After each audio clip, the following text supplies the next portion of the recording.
ఒక సందేహాన్ని చూద్దాం. అవివాహితుడు గృహప్రవేశ వ్రతం చేయవచ్చా అని శ్రీనివాసరావు గారు అడుగుతారు. గ్రహం కట్టుకోవడం అనేది వివాహితుడే కట్టుకోవాలని ఎక్కడా నియమం లేదు. ఏదో కారణం వల్ల వివాహం కాకుండా అవివాహితుడిగా ఉండి, లేదా తనకు అసలు వివాహమే ఇష్టం లేకుండా అవివాహితుడిగా ఉండి ఇల్లుని కొనుక్కోగలిగిన స్తోమత కానీ, కట్టించుకోగలిగిన స్తోమత కానీ, కట్టుకోగలిగిన స్తోమత కానీ ఉండి గృహం కానీ ఏర్పాటు చేసుకుంటే ప్రవేశించడం నేరం కాదు. గృహప్రవేశానికి దంపతి మాత్రమే ఉండాలి అని ఎక్కడా నియమం లేదు. ఖచ్చితంగా చేసుకోవచ్చు.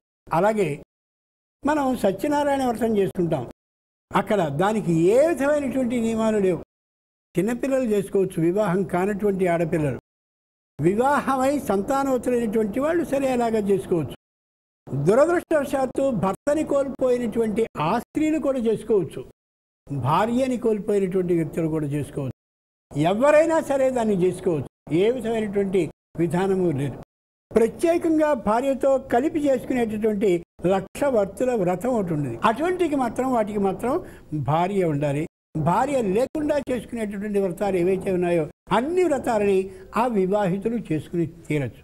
అవివాహితుడు అనగానే వాడు ఎందుకు పని చేయని వాడు, వాడు ఎక్కడో దూరంగా ఉంచవలసిన వాడు అని ఆధ్యాత్మిక గ్రంథం ఏది చెప్పదు. నిజాన్ని నిజంగా మాట్లాడుకుంటే నారదుడికి వివాహం అయిందా?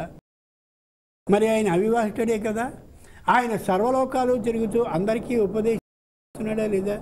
ఎంతమంది మహర్షులు వివాహితులు కానటువంటి వాళ్ళని మనం చూస్తూ ఉంటాం. శుక మహర్షి ఉన్నాడు, మహానుభావుడు, వివాహితుడు ఆయన. మరి ఎంతమందికి ఆధ్యాత్మికమైనటువంటి విధానాన్ని బోధిస్తూ పరీక్షిన్ మహారాజుతో సహా బోధించిన వాడు కాలేదైనా.